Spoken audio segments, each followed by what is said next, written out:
అందరికీ నమస్కారం అండి. ఈరోజు మనం మేషరాశి వారి గురించి తెలుసుకోబోతున్నాం. మేషరాశి వారికి ఆగస్టు 1, 2, 3, 4 తారీఖుల్లో జరగబోయే పరిణామాల గురించి ఈరోజు మనం వివరంగా ఈ వీడియోలో తెలుసుకునే ప్రయత్నం చేద్దామండి. మేషరాశి జాతకులు గనక ఇప్పుడే కొత్తగా మన ఛానల్ని చూస్తున్నట్లయితే దయచేసి ఛానల్ని అయితే సబ్స్క్రైబ్ చేసుకొని ఈ వీడియో గనక మీకు నచ్చితే ఒక చిన్న లైక్ ఇచ్చి సపోర్ట్ చేయండి. కొంతమంది వ్యక్తుల యొక్క అంటే వారి యొక్క ప్రవర్తనతో కావచ్చు, లేదంటే వారి పేర్లు ఉన్న వారి అక్షరాలతో కావచ్చు, కొంచెం జాగ్రత్తగా అయితే మీరు తప్పకుండా ఉండాలి. ఇంతకీ ఎవరు ఆ వ్యక్తులు? ఆ వ్యక్తులతో మీరు ఎందుకు జాగ్రత్త తీసుకోవాల్సినటువంటి అవసరం ఏర్పడింది? ఇదంతా కూడా క్లియర్‌గా తెలుసుకునే ప్రయత్నం చేయండి.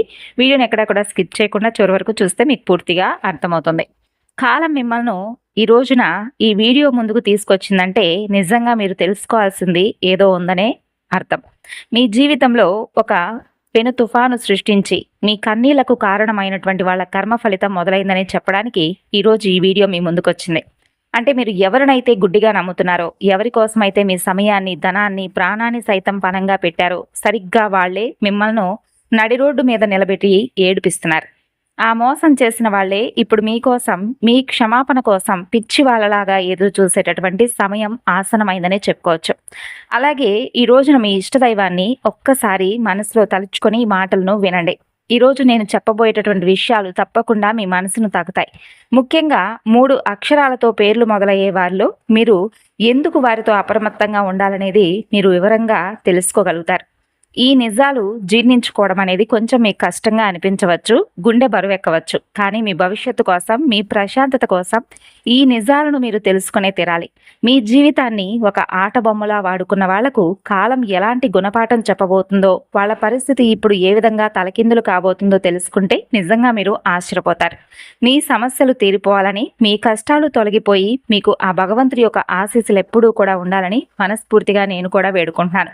అలాగే నేను మీకు ఒక శ్రేయోభిలాషిగా మీ మంచితనాన్ని, అలాగే మిమ్మల్ని అర్థం చేసుకునేటటువంటి ఒక స్నేహితురాలిగా చెప్తున్నానండి. మీ సమస్య ఏదైనా కానీ అది భగవంతుడి పాదాల చెంత పెట్టినట్లుగా భావించి మనస్సును ప్రశాంతంగా ఉంచుకొని మరీ వినండి. చెప్పాలంటే పుట్టినవారు, ఈ రాశిలో పుట్టినవారు ఎవరైతే ఉన్నారో సహజంగానే చాలా సున్నితమైనటువంటి మనసుతో ఉంటారు. ఎదుటివారి కష్టాల్లో ఉన్నారని చెప్పి మీ మనసుకు అనిపిస్తే చాలండి, మీ జేబులో ఉన్నటువంటి ఆఖరి రూపాయి అయినా కానీ తీసి ఎదుటి వ్యక్తులకు ఇచ్చేంత గొప్ప దాతృత్వం మీది. ఎవరైనా 2 కన్నీటి బొట్లు కారిస్తే చాలు మీ గుండె కరిగిపోతుంది. అది మీ పాలిట అతిపెద్ద శాపంగా మారుతుందని ఎప్పుడైనా ఆలోచించారా? మీరు సరైన వాళ్ళను కాకుండా తప్పుడు వ్యక్తులను నమ్మడం వల్లే మీ జీవితంలో ఎన్నో కష్టాలు, ఊహించినటువంటి నష్టాలు ఇప్పటి వరకు మీరు ఎదుర్కొన్నారు. అవునా కాదా? మీ చుట్టూ ఉన్నవాళ్ళు మీ మంచితనాన్ని మీ బలహీనతగా చూశారు. స్నేహితు రూపంలో వచ్చిన వాళ్ళు మీ నమ్మకాన్ని ఆసరాగా చేసుకుని మిమ్మల్ని పూర్తిగా వాడుకున్నారు. బంధువుల ముసుగులో వచ్చిన వాళ్ళు మీ ఎదురుగా గోతులు తీస్తూ, అంటే మీ ఎదురుగా నవ్వుతూ మీ వెనుక గోతులు తీస్తూ ఉన్నారు. ఆర్థికంగా, మానసికంగా, వ్యక్తిగతంగా ఇలా మీరు ఎన్నో రకాలుగా ఎన్నోసార్లు మోసపోయారు. ఇక ఎవరికో ఏదో అవసరం వచ్చిందని వాళ్ళు ఏడుస్తూ మీ దగ్గరకు వస్తే మీ అప్పులు కూడా, అలాగే మీ సమస్యలన్నీ పక్కన పెట్టి మరి ఎదుటి వ్యక్తుల యొక్క సమస్యల గురించి, వారికి ఏదైనా కానీ అవసరం ఉందని చెప్పి వారికి అప్పుగా ఇచ్చి డబ్బులను మీరు తెచ్చిచ్చారు. మీ కడుపు మార్చుకొని మరి వాళ్ళ కడుపు నింపారు. కానీ తీరా మీ చేతిలో డబ్బు అయిపోయాక, లేదా మీరు అడిగే సమయం వచ్చిన తర్వాత వాళ్ళు ఎలా ముఖం చాటేశారో ఒక్కసారి మీ గతాన్ని మీరు గుర్తు చేసుకోండి. అసలు వాళ్ళు ఫోన్ నెంబర్లు మార్చేయడం, లేదా మీ నెంబర్ని ఏదైనా బ్లాక్ చేయడం, ఇటువంటివి కూడా చేసి ఉండవచ్చు. అయితే వాళ్ళకి ఏదో అన్యాయం చేసినట్లుగా తిరిగి మీ మీద నిందలు వేయడం లాంటివి జరిగాయి. మీ అంతరాత్మకు కూడా ఈ విషయాలన్నీ తెలుసనే చెప్పుకోవాలండి. అలాగే ఎన్నో దొంగ వాగ్దానాలు, ఎన్నో అబద్ధపు మాటలు, ఇవన్నీ కూడా నమ్మి మీరు మీ జీవితంలో ఎంతో విలువైనటువంటి సమయాన్ని, డబ్బును, యవ్వనాన్ని కోల్పోయారు. వాళ్ళు మీతో ఆడినటువంటి మానసిక చదరంగంలో మీరు అమాయకంగా చాలా రకాలుగా మోసపోయి వారిని దారుణంగా బాధపడుతున్నారు. ఇదంతా తలుచుకుంటే మీకే తెలియకుండా మీ కళ్ళల్లో నీళ్లు తిరుగుతున్నాయి కదా, మీ గొంతు మూగబోతుంది. ఒకానొక దశలో ఎవరో ఒక స్నేహితుడిని ప్రాణంగా నమ్మి మీరు మీ కష్టార్జితాన్నంతా కూడా దారపోసి ఉండవచ్చు. నా కుటుంబం రోడ్డున పడింది, నాకు ఈ ఒక్క సహాయం చేయని చెప్పి బ్రతిమలాడితే మీ సొంత వాళ్ళను కాదని మరి సహాయం చేశారు. మీ అవసరాలను వాయిదా వేసుకున్నారు. చివరికి ఆ స్నేహితుడు మరలా మిమ్మల్ని ఆర్థికంగా కాకుండా మానసికంగా కూడా మోసం చేసి ముంచేసి వెళ్ళిపోయారు. ఇక మీరు ఫోన్ చేస్తే కట్ చేస్తారు, ఎదురు పడితే గుర్తుపట్టనట్లుగా వెళ్ళిపోతారు. అలాగే ఒక బంధువును నమ్మి మీరు మీ ఇంట్లో ఆశ్రయం ఇస్తే వాళ్ళు మీ ఇంట్లోనే ఉంటూ మీ కుటుంబ సభ్యుల మధ్య, మీ భార్యాభర్తల మధ్య అన్నదమ్ముల మధ్య చిచ్చు పెట్టారు. ఉన్న ప్రశాంతతను పూర్తిగా నాశనం చేశారు. మీ పడక గది రహస్యాలను తెలుసుకొని వాటిని బయట 10 మందిలో చెప్పి చులకన చేసి మాట్లాడారు. ఇంకొకరు మీ జీవితంలోకి వచ్చి నేను మీకు అండగా ఉంటాను, మీ కష్టసుఖాల్లో పాలు పంచుకుంటాను, నీకు తోడుగా ఉంటానని చెప్పి మీ భావోద్వేగాలతో దారుణంగా ఆడుకున్నారు. వాళ్ళ మాటలు నమ్మి మీరు మీ జీవితంలో ఎన్నో విలువైనటువంటి సంవత్సరాలను కూడా వృధా చేసుకున్నారు. ఇతరులు మిమ్మల్ని చూసి పిచ్చివాళ్ళని చెప్పి నవ్వుతుంటే మీరు మాత్రం మౌనంగా ఆ గుండె కోతను భరించారు. వాళ్ళకే మాత్రం అన్యాయం జరగకూడదని, వాళ్ళు బాగుండాలని మీరు కోరుకుంటే వాళ్ళు మాత్రం మిమ్మల్ని నిలువునా ముంచారు. మరి ఈ విషయాలన్నీ కూడా తలుచుకుంటే, చెప్పుకుంటే మీ మనసు చాలా బాధగా అనిపించవచ్చండి. మీరు భయపడిన ఈ భయంకరమైనటువంటి నిజాలను నిజంగా మీరు బయటకు ఎవరికీ కూడా చెప్పుకోలేకపోయారు. ఎంత గుండెకోత! అయితే ఈ సమస్యలు ఎన్నున్నా కూడా పెదవుల మీద చిరునవ్వు చెదరకుండా అందరితో కూడా మామూలుగానే మాట్లాడారు. అలాగే ఆఫీస్లో, ఇంట్లో, పండుగల్లో అందరి ముందు కూడా నవ్వుతూనే తిరిగారు. మిమ్మల్ని మోసం చేసిన వాళ్ళు మాత్రం చాలా సంతోషంగా ఉన్నారని, వాళ్ళు జీవితం చాలా అద్భుతంగా సాగిపోతుందని మీరు ఎన్నోసార్లు అనుకుని ఉంటారు కదా. వాళ్ళు అలా కారులో తిరుగుతూ ఉంటే నవ్వుతూ హాయిగా కుటుంబ సభ్యులతో ఆనందంగా సమయాన్ని గడుపుతూ ఉంటే ధర్మం, న్యాయం అనేది అసలు ఎక్కడున్నాయి? భగవంతుడు వీళ్ళను ఎందుకు శిక్షించడం లేదు? నాకెందుకు ఈ కర్మ పట్టిందని చెప్పి మీరు ఎన్నోసార్లు నిద్రలేనటువంటి రాత్రులు గడిపారు. దేవుడి ముందు నిలబడి ఎన్నోసార్లు కన్నీళ్లతో స్వామిని ప్రశ్నించారు. మీ జీవితం ఇక ఆగిపోయింది అని చెప్పి అనుకున్నారు. అలాగే ఒక అతి ముఖ్యమైనటువంటి సత్యాన్ని మీరు పూర్తిగా మర్చిపోతున్నారు. కర్మ ఎవరిని కూడా ఎప్పటికీ విడిచిపెట్టదు. కర్మ అనేది దేన్ని మర్చిపోదు. అయితే మీరు విసిరినటువంటి రాయి లాంటిది కాదండి, అది మీరు నాటినటువంటి విత్తనం లాంటిది. అది ఎదిగి చెట్టు ఫలాలు ఇవ్వడానికి కొంత సమయం అయితే పడుతుంది. అది ఎలా నిశ్శబ్దంగా తన పని తాను చేసుకుంటూ వెళ్తుందో, ఎప్పుడో ఒకప్పుడు ఎక్కడో ఒక చోట చేసినటువంటి తప్పుకు వడ్డీతో సహా మూల్యం చెల్లించుకోక తప్పదు. మరిప్పుడు సరిగ్గా అదే జరగబోతుంది. కాలచక్రం గిర్రున తిరిగింది. నా మాటను విశ్వసించండి. సృష్టిలో మార్పు అనేది ఎప్పుడైనా కానీ మొదలవుతుంది. ఒకప్పుడు మిమ్మల్ని చూసి ఎగతాళిగా నవ్విన వారు, మిమ్మల్ని అడుగడుగున అవమానించిన వాళ్ళు, మీ అమాయకత్వాన్ని ఆసరాగా చేసుకొని మీ నమ్మకాన్ని ఒమ్ము చేసిన వాళ్ళు ఇప్పుడు తీవ్రమైనటువంటి అశాంతికి గురవుతారు. వారికి నిద్ర కరువవుతుంది. వాళ్ళ గుండెల్లో భయం మొదలవుతుంది. ఇక మీరు జీవితంలో ఏ మాత్రమూ కూడా కోలుకోలేరు అని తప్పకుండా వారికై వారే తెలుసుకుంటారు. మీరు ఎప్పటికీ వాళ్ళ ముందు ఓడిపోయినా వారిలాగా తల వంచుకునేటటువంటి పరిస్థితి అయితే మీకు రాదు. వాళ్ళు అహంకారంతో ఇలా అనుకుంటూ ఉంటారు. కానీ మీరు మాత్రం ఎప్పుడూ కూడా సంతోషంగా, ఆనందంగానే మీ జీవితాన్ని గడపబోతున్నారు. అయితే మీ జీవితం మీరు మరలా నిర్మించుకోవడం చూసి వాళ్లకు చెమటలు పట్టబోతున్నాయి. వాళ్ళ పునాదులు కదలబోతున్నాయి. అసలు ఎవరు ఈ వ్యక్తులు? ఎందుకు వీళ్ళు ఇప్పుడు మీకోసం ఎదురు చూసేటటువంటి కాలం అనేది, సమయం అనేది ఈ విధంగా ఏర్పడబోతుంది? అసలు ఏంటిది అనేది మీరు చాలా రకాల ప్రశ్నలు అనేవి మీ మెదడులో తిరుగుతూ ఉండవచ్చు. అసలు ఆ వ్యక్తులు ఎవరు? ఆ 3 వ్యక్తుల యొక్క పేర్లు ఏమిటి? ఇవన్నీ కూడా కొంచెం ఓపిక పట్టండి. ఎందుకంటే ఈ సత్యాన్ని మీరు నెమ్మదిగా లోతుగా అర్థం చేసుకున్న తర్వాత తెలుసుకుంటారు. కాలం మారుతుందని నేను గట్టిగా ఎందుకు అంటున్నానంటే, మీ జీవితంలో మరలా ఆ పాత వ్యక్తులు రావాలని చెప్పి విపరీతమైన ప్రయత్నాలు చేస్తూ కూర్చున్నారు. వాళ్ళకి బయట ప్రపంచం ఎలాంటిదో, స్వార్థం అంటే ఏమిటో ఇప్పుడు స్పష్టంగా అర్థమవుతుంది. మిమ్మల్ని మోసం చేసిన వాళ్ళు ఎంత పెద్ద తప్పు చేశారో, ఎంత గొప్ప వ్యక్తిని మేము కోల్పోయామా అని చెప్పి వాళ్ళకి ఇప్పుడు పూర్తిగా తెలిసొచ్చింది. కర్మ తన అసలైనటువంటి ప్రతాపాన్ని చూపించడం మొదలు పెడుతుంది. ఇప్పుడు వాళ్ళ జీవితంలో ఊహించినటువంటి సమస్యలు, ఆర్థిక నష్టాలు, ఆరోగ్య సమస్యలు చుట్టుముట్టబోతున్నాయి. ఒకప్పుడు వాళ్ళు ఎవరినైతే గుడ్డిగా నమ్మి మిమ్మల్ని వదిలేశారో, మీ మీద నిందలు వేశారో, ఇప్పుడు సరిగ్గా వాళ్లే మిమ్మల్ని వెతుక్కుంటూ రాబోతున్నారు. వారు ఎవరినైతే పూర్తిగా నమ్మారో వారు వీరిని దారుణంగా మోసం చేశారు. అందుకే వాళ్ళకి ఇప్పుడు పూర్తిగా మీ విలువ, మీ మంచితనం అర్థమైంది. మీకోసం ఇప్పుడు వాళ్ళు కళ్ళల్లో ఒత్తులు వేసుకొని మరీ ఎదురు చూస్తున్నారు. మీతో మరలా ఎలాగైనా కానీ పరిచయం పెంచుకోవాలని, మీ ద్వారా మరలా లబ్ధి పొందాలని, లేదా కనీసం మీ సానుభూతైనా పొందాలని వాళ్ళు రకరకాల ప్రణాళికలనైతే వేసుకుంటూ ఉన్నారు. వాళ్ళు మీ స్నేహితుల ద్వారా, బంధువుల ద్వారా రాయబారాలను పెంచవచ్చు. లేదా ఇక్కడ మీరు చాలా జాగ్రత్తగా ఉండవలసినటువంటి అత్యంత క్లిష్టమైనటువంటి సమయం. వాళ్ళు మీ ముందుకు వచ్చి ముసలి కన్నీరు కార్చవచ్చు. నన్ను క్షమించు అని కాళ్ళ మీద పడవచ్చు. వాళ్ళు ఎంత ప్రాధేయపడినా, ఎన్ను కన్నీళ్లు పెట్టుకున్నా కానీ మీరు మరలా పొరపాటున కూడా వాళ్ళ బుట్టలో అయితే పడకండి. పగ తీర్చుకోకండి. కానీ వాళ్ళను మరలా మీ జీవితంలోకి అయితే అస్సలు ఆహ్వానించకండి. కర్మ ఎప్పుడూ కూడా నిశ్శబ్దంగానే పనిచేస్తుంది. నిత్యం సత్యం ఎప్పుడూ కూడా కాస్త ఆలస్యంగానే గెలుస్తుంది. కానీ అంతిమ విజయం సత్యానిదే అవుతుంది. కాబట్టి ఈ విషయాన్ని మీరు మనస్ఫూర్తిగా నమ్మండి. ప్రతి చర్యకు ఇంకొక ప్రతిచర్య అనేది ఉంటుంది. ప్రతి పనికి ఒక పర్యవసానం ఉంటుంది. వాళ్ళు మీతో ఆడినటువంటి ఆ ఆటకు ఇప్పుడు వారే బలైపోతున్నారు.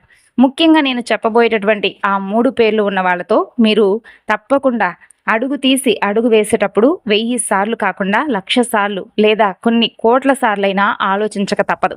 అలాగే ఆ పేర్లున్న వాళ్ళందరూ కూడా ఒకేలా ఉండకపోయినా మీ జీవితంలో మీకు ఎదురయ్యేటటువంటి అతిపెద్ద మోసానికి ఆ పేర్లతో స్టార్ట్ అయ్యేటటువంటి అక్షరాలే ఒక బలమైనటువంటి సంబంధంతో ముడిపడి ఉంటుంది. అయితే ఆ పేర్లు ఏమిటి అని మీరు ఆత్రుతగా ఎదురు చూస్తున్నారని నాకు అర్థమైంది. నేను ఆ పేర్లనైతే వెల్లడిస్తున్నాను. కానీ దానికి ముందు మీ మనసును సిద్ధంగా ఉంచుకోనండి. మరలా మరలా ఆలోచించండి. ఎవరు ఆ వ్యక్తులు? ఎందుకు వీళ్ళు మీ జీవితంలోకి మరలా రావాలని చెప్పి అనుకుంటున్నారు? ఏ కర్మ వీళ్ళను దహించి వేయబోతుంది? అసలు ఆ 3 అక్షరాల పేర్లు ఏంటి? ఎందుకు? అనేది మీరు ఆలోచిస్తున్నారు. మీరు ఒంటరిగా ఉండండి. మీ జీవితంలో ఎన్నోసార్లు మీ మనసును అంటే మీ మాటను పూర్తిగా మీ మనసు అనేది ఎన్నిసార్లు మీకు ముందు ముందు రకాలుగా జరిగేటటువంటి ప్రణాళికల గురించి, సూచనల గురించి చెప్పినప్పటికీ మీరు అర్థం చేసుకోలేదు. కానీ ఈసారి మాత్రం మీ మనసు చెప్పేటటువంటి మాటను వినండి. మీ అంతరాత్మ యొక్క ఘోష అనేది సరిగ్గా అర్థం చేసుకోండి. ఇతరుల మాట విని మోసపోకండి. ఎవరైనా మీకు ఏదైనా సలహా ఇస్తే అది నిజమేనేమోనని చెప్పి గుడ్డిగా నమ్మేయకండి. వాళ్ళ మాయ మాటలకు పడిపోకండి. అయితే ఇప్పుడు ఆ పరిస్థితి ఎలా మారాలి? ఎలా మారబోతుంది? మీరు ఎలా మార్చుకోవాలనేది కూడా తెలుసుకోండి.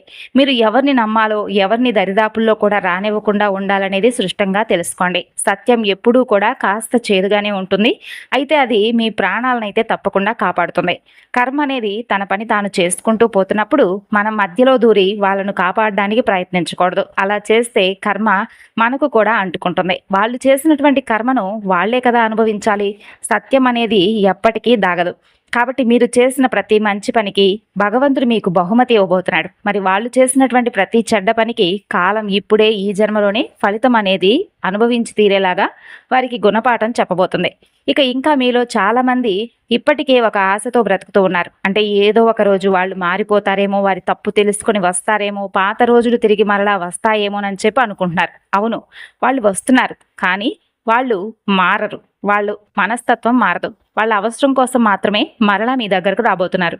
ఇది మీరు మీ మనసులో పచ్చబొట్టులాగా ఖచ్చితంగా గుర్తుపెట్టుకోవాలి. మీ మంచితనాన్ని వాళ్ళు ఎప్పుడూ కూడా ఒక దౌర్భాగ్య బలహీనతగా చూశారు. మీరు క్షమిస్తారు అనే ధైర్యంతో వీడెక్కడికి పోతాళ్లే అనే అలుసుతో వాళ్ళు పదే పదే మీ యొక్క విషయంలో తప్పులు చేస్తూనే ఉన్నారు. అయితే ఈసారి మీరు వాళ్లకు ఈ అవకాశం అనేది అస్సలు ఇవ్వకండి. మీ జీవితం ఒక ప్రయోగశాల అయితే కాదు కదా. ప్రతి ఒక్కరూ వచ్చి మీతో ఆడుకొని వెళ్ళడానికి. మీకు గొప్ప విలువ ఉంది. మీకంటూ ఆత్మగౌరవం ఉంది. మీ మంచితనం ఏంటో భగవంతుడికి తెలుసు. మరి దాన్ని మీరు ఎవరి కోసమో, ఏ బంధం కోసమో త్యాగం చేయాల్సిన అవసరం లేదు. వదులుకోకూడదు. కర్మ నిశ్శబ్దంగా పనిచేస్తున్నప్పుడు మధ్యలో మీరు దూరకూడదు. సత్యం సమయం తీసుకుంటుంది. అయితే అంతిమంగా మాత్రం గెలిచే తీరుతుంది. ఇలా ప్రతి కర్మకు ఒక ఫలితం అనేది ఉంటుంది. ఆ మాటలను మీ మదిలో మంత్రంలాగా జపించుకోండి. ఎవరా వ్యక్తులు? ఎందుకు మీకోసం ఎదురు చూస్తున్నారు? అసలు ఆ అక్షరాలతో పేర్లు మొదలయ్యేవారు ఎవరు అనేది ఇప్పుడు మీరు తెలుసుకోండి. ఇక మీ యొక్క నిరీక్షణకు ముగింపు పలుకుతూ ఆ 3 అక్షరాల పేర్లతో ఉన్నవారి పేర్లు ఏంటనేది చెప్పే సమయం వచ్చింది. ఎందుకంటే మీరు ఎక్కువగా సమస్యలను తెచ్చిపెట్టుకోవడం, తీవ్రమైనటువంటి నమ్మక ద్రోహానికి బలైనటువంటి వారండి. ఎందుకంటే మీ మంచితనమే మీకు శాపంలాగా మారింది. చెప్పాలంటే మీ భవిష్యత్ ప్రణాళికలు, మీ డబ్బు వ్యవహారాలు, మీ వ్యక్తిగత రహస్యాలు కొంతమంది వ్యక్తులతో మీరు చాలా రకాలుగా షేర్ చేసుకున్నారు. అయితే ఆ వ్యక్తులే ఇప్పుడు వారితో పంచుకున్నప్పుడు మీరు చాలా రకాల రహస్యాలను కూడా షేర్ చేసుకుని ఉండవచ్చు. అయితే ఏంటంటే ఇప్పుడు నేను చెప్పబోయేటటువంటి 3 అక్షరాలతో పేర్లు మొదలయ్యే వారిలో మొదటి అక్షరం ఎస్, రెండవ అక్షరం ఎం, మూడవ అక్షరం ఆర్. ఈ 3 అక్షరాలతో పేర్లు మొదలయ్యేవారు మీ జీవితంలో గతంలో ఏదో ఒక అనుబంధం లేదా ఒక బంధం అనేది ఏర్పరచుకొని ఉండవచ్చు. ఏదో ఒక విధంగా మిమ్మల్ని ప్రభావితం చేసి ఉండవచ్చు. అయితే ఇక్కడ నేను ఒక అంతిమమైనటువంటి విషయం అయితే మీకు చెప్పబోతున్నాను. దీన్ని మీరు చాలా స్పష్టంగా, నిశ్చితంగా అర్థం చేసుకోవాలి. ఈ ఎస్ఎంఆర్ అనేటటువంటి అక్షరాలతో పేర్లు మొదలయ్యేటటువంటి ప్రతి ఒక్కరూ కూడా చెడ్డవారని చెప్పి కాదర్థం. వాళ్ళందరూ కూడా మోసగాళ్ళని చెప్పి నేను చెప్పడం లేదు. ఈ లోకంలో ఈ అక్షరాలతో పేర్లున్నవారు ఎంతో మంది ఉన్నారు. అద్భుతమైనటువంటి వ్యక్తులు ఉన్నారు. ఎంతో దయా హృదయం ఉన్నవాళ్ళు ఉన్నారు. గొప్ప గొప్ప సాధకులు ఉన్నారు. వాళ్ళు సమాజానికి ఎన్నో రకాల మేలు చేశారు. బహుశా మీ జీవితంలో కూడా ఈ అక్షరాలతో ఉన్నవారు మంచివాళ్ళు కూడా ఉన్నారు. అయితే ఎవరిని కేవలం వాళ్ళ పేర్లతో అలాగే వారి యొక్క మనస్తత్వాన్ని బట్టి అంచనా వేయకూడదు. ఎందుకంటే మీకు మీ మనసుకు బాగా దగ్గరగా ఒక అవగాహన అనేది వచ్చి ఉంటుంది. ఏ వ్యక్తులు ఎలా ఉన్నారు, ఎలా నడుచుకున్నారు మీతో అనేది. అయితే ఇది కేవలం వారి పేర్లతో స్టార్ట్ అయ్యేటటువంటి అక్షరాలు కాబట్టి ఈ విధంగా వివరించడం జరిగింది. అయితే ఇంకా చెప్పాలంటే మీ యొక్క గ్రహస్థితులకు కారణం ఈ వ్యక్తులేనని చెప్పి మీరు బలంగా నమ్మండి. ఇక కొన్నిసార్లు వారితో ఏర్పడినటువంటి మనస్పర్ధలు, నమ్మక ద్రోహాలు ఇటువంటివన్నీ గుర్తుకు చేసుకోండి. వారితో ఏ విధంగా మీరు ప్రవర్తించారు, వారు మీతో ఎలా ప్రవర్తించారనేది ఒకసారి జ్ఞాపకం చేసుకోండి. కాబట్టి ఈ అక్షరాలతో ఉన్నటువంటి వ్యక్తులతో మీరు తక్షణమే సంబంధాలు తెంచుకోవాలని ఇక్కడ నేను చెప్పడం లేదు. కేవలం ముఖ్యమైనటువంటి విషయాల్లో కొంచెం అప్రమత్తంగా ఉండాలని, గుడ్డిగా ఎవరిని నమ్మకూడదని మాత్రమే నా సలహా. వాళ్ళకు మీకు ఎంత సన్నిహితులైనా కానీ మీ ప్రాణాలు తీసుకెళ్ళి వాళ్ళ చేతిలో అయితే పెట్టరు కదా. కాబట్టి అదే పనిని మీరు చేయబోతున్నారు. కాబట్టి సురక్షితంగా ఉండండి. అలాగే ఈ వీడియోను ఒంటరిగా ఎందుకు చూడమని చెప్పానంటే, నేను మొదట్లోనే పదే పదే చెప్పాను. అంటే మీకు వివరంగా వివరించబోతున్నాను. కాబట్టి దయచేసి ప్రశాంతంగా వినడానికి, శ్రద్ధగా ఆలకించడానికి మాత్రమే ఒంటరిగా వినండి అని చెప్పాను. ఈ సందేశం కేవలం మీకు మాత్రమే ఉద్దేశించబడింది అని చెప్పి ఒక జాగ్రత్తతో, ఒక హెచ్చరికతో మీకోసం ఈ వివరణ అంతా కూడా చెప్పడం జరిగింది. ఇక మీరు మీ జీవితంలో ఎవరిని నమ్మాలి, ఎవరిని దూరం పెట్టాలి అనేది మీ పక్కవారి మాటలు వినకుండా నిజాయితీగా మీ అంతరాత్మ మాటలను వినండి అని చెప్పడానికి ఇదొక సూచన. కాబట్టి ఇక్కడి నుండి మీరు జాగ్రత్తగా ఆలోచించుకోవాల్సినటువంటి సమయం. అయితే మీరు ఇతరులతో ఉన్నప్పుడు వాళ్ళ ఆలోచనలు, వాళ్ళ మాటలు, వాళ్ళ భావోద్వేగాలు మీ నిర్ణయాలను ఖచ్చితంగా ప్రభావితమైతే చేస్తాయండి. అయితే మీరు ఒంటరిగా ఉన్నప్పుడు మాత్రమే మీకు సంపూర్ణమైనటువంటి మానసిక స్పష్టత అనేది వస్తుంది. నిశ్శబ్దంలోనే మీరు మీ అంతరాత్మ మాటను, అలాగే అంతరాత్మ చెప్పేటటువంటి ప్రతి విషయాన్ని కూడా స్పష్టంగా అర్థం చేసుకోగలుగుతారు. ఇక మీ జీవితానికి సంబంధించినటువంటి అతి ముఖ్యమైనటువంటి నిర్ణయాలు ఇతరుల ప్రభావం ఏమాత్రం లేకుండా మీరే సొంతంగా తీసుకోవాలి. అందుకే ఒంటరిగా ఉన్నప్పుడు ఈ విషయాలు వింటే మీరు మీ గతాన్ని తప్పుపట్టకుండా భవిష్యత్తును సరిదిద్దుకునేటటువంటి అద్భుతమైన అవకాశం మీ చేతుల్లోనే ఉంటుంది. అలాగే మీ ఆత్మ పరిశీలన కోసం మీరు చేయవలసినటువంటి అద్భుతమైన శక్తివంతమైనటువంటి ప్రక్రియ గురించి కూడా నేను వివరించబోతున్నాను. ఇది ఎలాంటి పూజ కాదు, అలాగే మంత్రతంత్రాలు, భయపెట్టేటటువంటి ఆచార వ్యవహారాలు కాదు. దీనికి ₹1 కూడా ఖర్చు కాదు. కేవలం మీ మానసిక వికాసానికి, మీ మనశ్శాంతికి, మీ ఉన్నతికి సంబంధించినటువంటి స్వచ్ఛమైనటువంటి ఆధ్యాత్మిక మార్గదర్శకత్వం. ఒక ప్రశాంతమైనటువంటి సమయంలో ఇంట్లో ఎవరూ కూడా మిమ్మల్ని డిస్టర్బ్ చేయలేనటువంటి ఒక చోట టీవీలు, ఫోన్లు అన్నీ కూడా పక్కన పెట్టి ఒంటరిగా కూర్చోండి. ఒక శుభ్రమైనటువంటి తెల్లని కాగితం, ఒక పెన్ను తీసుకోండి. కళ్ళు మూసుకొని 12 నిమిషాల పాటు మీ శ్వాస మీద ధ్యాస పెట్టి ఇంటి ఇష్టదైవాన్ని లేదా కులదేవతను, లేదంటే మీ యొక్క బాగా ఎక్కువగా ఇష్టపడేటటువంటి దైవాన్ని, అనంతమైనటువంటి విశ్వాన్ని ఒకసారి ప్రార్థించుకోండి. మీ మనసులో ఉన్నటువంటి ఆలోచనలన్నీ కూడా శాంతించే వరకు అలాగే కూర్చోండి. తర్వాత నెమ్మదిగా కళ్ళు తెరిచి మీ జీవితంలో మీరు ప్రస్తుతం అత్యంత ఎక్కువగా నమ్మేటటువంటి వ్యక్తుల పేర్లను ఆ తెల్ల కాగితం మీద రాయండి. వాళ్ళు ఎవరైనా కావచ్చు, మీ తల్లిదండ్రులు కావచ్చు, తోబుట్టువులు, ప్రాణ స్నేహితులు, బంధువులు, మీ భాగస్వామి కావచ్చు. ఆ పేర్లు పక్కన వాళ్ళను మీరు ఎందుకు అంతగా నమ్ముతున్నారు, దానికి కలిగినటువంటి బలమైనటువంటి కారణాలు ఏంటనేది కూడా రాయండి. ఇక వాళ్ళు గతంలో మీ కష్టాల్లో ఉన్నప్పుడు మీకు నిజంగా అండగా నిలబడ్డారా, లేదంటే వాళ్ళ మాటలు బాగుంటాయని చెప్పి వాళ్ళు తీయగా మాట్లాడుతున్నారని చెప్పి నమ్ముతున్నారా అని మిమ్మల్ని మీరు నిజాయితీగా ప్రశ్నించుకొని ఒకసారి విశ్లేషించుకోండి. ఏ మాత్రం పక్షపాతం లేకుండా రాయండి. తర్వాత అదే కాగితం కింద భాగంలో మీ జీవితంలో మిమ్మల్ని పదే పదే నిరాశపరిచిన, మీకు పదే పదే కన్నీళ్లు మిగిలిచ్చినటువంటి వాళ్ళ పేర్లు కూడా రాయండి. వాళ్ళు మిమ్మల్ని ఎలా మోసం చేశారు, ఏ విషయాల్లో నమ్మకాన్ని వమ్ము చేశారు, మీ డబ్బు తీసుకుని ఎలా ఎగ్గొట్టారు, మీ ప్రేమను వాడుకొని వదిలేశారా, మీ రహస్యాలను బయట పెట్టారా అనేది కూడా స్పష్టంగా రాయండి. తర్వాత ఆ 2 జాబితాలను కళ్ళారా చాలా జాగ్రత్తగా పరిశీలించండి. ఇప్పుడు మీకు ఒక ఆశ్చర్యకరమైనటువంటి నిజం అనేది తెలుస్తుంది. మీరు ఎవరినైతే గుడ్డిగా ప్రాణంగా నమ్మారో వాళ్లే మిమ్మల్ని ఎక్కువసార్లు బాధపెట్టి ఉండవచ్చు. ఇప్పుడు మీకంటూ కొన్ని కఠినమైనటువంటి హద్దులు, కొన్ని నిర్ణయించుకోవాల్సినటువంటి సమయం అన్నమాట. అయితే ఈ 4 రోజుల్లో తగు జాగ్రత్తలు అనేవి తప్పకుండా మీరు తీసుకోవాలి. మరండి, మేషరాశి వారు ఈ ఆగస్టు 1, 2, 3, 4 తేదీల్లో చేసుకోవాల్సినటువంటి దేవతారాధన పరిహారాల గురించి చెప్పుకోవాల్సి వస్తే, ఇవి సాధారణమైనటువంటి ఆధ్యాత్మిక సూచనలు మాత్రమే కాకుండా వ్యక్తిగత జాతకాన్ని బట్టి కొన్ని ఫలితాలు అయితే మారవచ్చండి. అయితే ప్రత్యేకంగా ఈ 4 రోజుల్లో సుబ్రహ్మణ్యేశ్వర స్వామి వారిని ప్రార్థించండి. ఓం శం శరవణ భవాయ నమః అనేటటువంటి మంత్రాన్ని 108 సార్లు జపించుకొని ఆలయంలో స్వామికి ఎర్రని పూలతో చక్కగా స్వామివారి పూజ చేసుకోండి. పక్షులకు గింజలు వేయండి.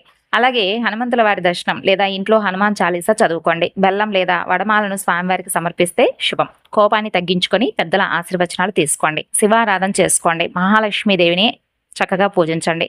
నెయ్యి దీపం వెలిగించి అమ్మవారి ముందు శ్రీ సూక్తం లేదా ఓం శ్రీం మహాలక్ష్మి నమః అనే ఈ మంత్రాన్ని 108 సార్లు జపించుకోండి.